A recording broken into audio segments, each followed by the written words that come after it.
I'm Susan McGinnis with Clean Skies News at UN Climate Talks in Copenhagen. I'm joined now by Duncan Marsh. He is the International Climate Policy Director at the Nature Conservancy. Duncan, thanks for being with us. Thank you, Susan. Give me your take on this latest news here, the change in the Danish presidency of COP15 and also this new Danish text that nobody has seen yet. Right.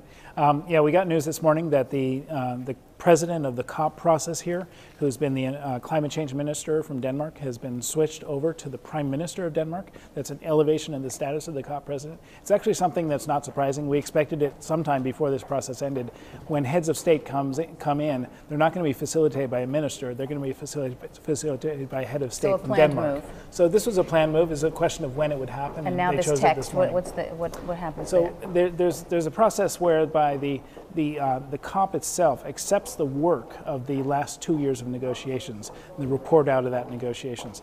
That report is under some dispute at this point by a variety of different parties. In the meantime, the Danes introduced a new text that could possibly supplement or at least add to that negotiating text that's under play. This is probably a positive development because there was a lot of controversy around that text as it was.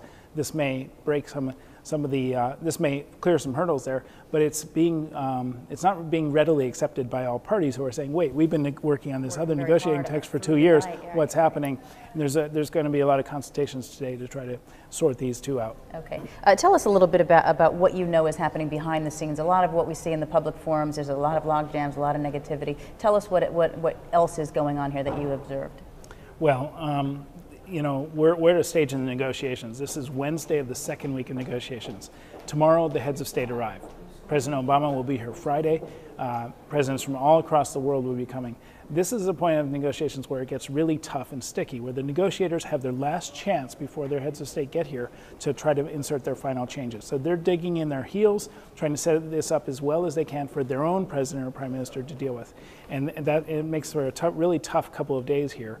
Once the heads of state come in tomorrow, we expect to see more movement in the negotiations, and we hope that will lead to a deal by Friday or Saturday. I expect actually it will go into Saturday, not just Friday. There are still hopes. Oh, is that right? Okay. So I want to talk about one area where there does seem to be some progress, and that is on preserving some of the world's most delicate forests, a REDD program. Some are saying that this could be one of the only areas where there really is success here. How is it going on that end? It's gone quite well. REDD is reducing emissions from deforestation and forest degradation, and this has been an area where developed and developing countries have found a lot of common ground. Developing countries because they would like to preserve their forests, but they want compensation for doing so. They want technical and financial assistance from developed countries to do so.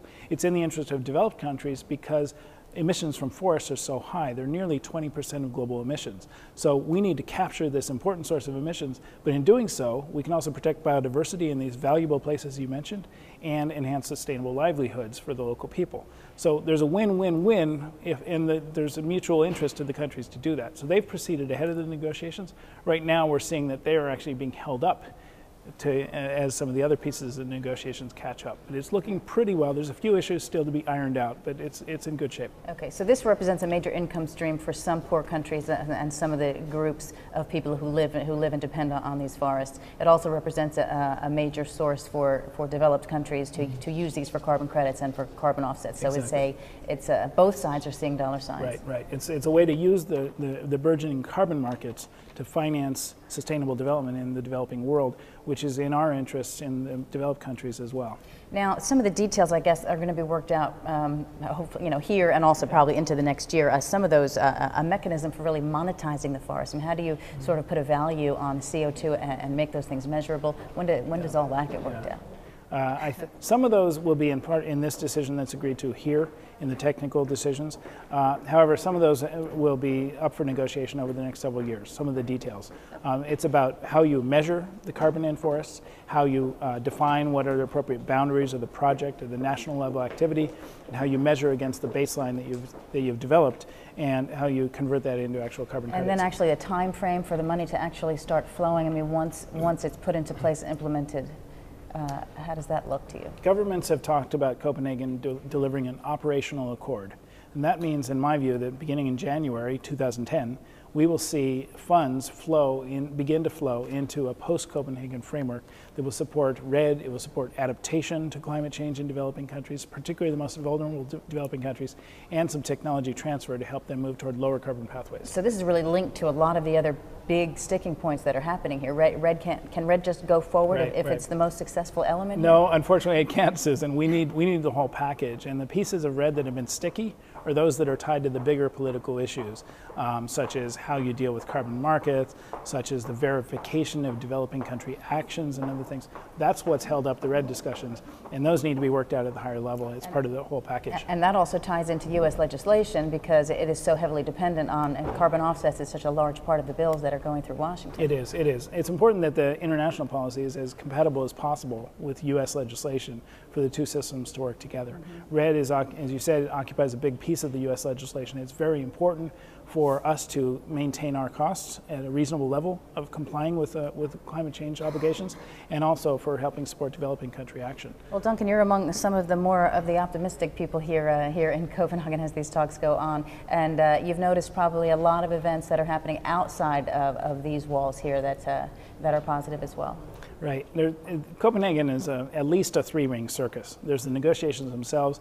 Those, as I said, are at a very difficult point right now. We're hoping that the influx of the heads of state that come in will change that around. But outside of that, there's almost a trade fair here of everybody working around the world on climate change. And throughout this city and at the conference center, there are events going on all day long that reflect a tremendous outpouring of commitment to deal with the climate change issue.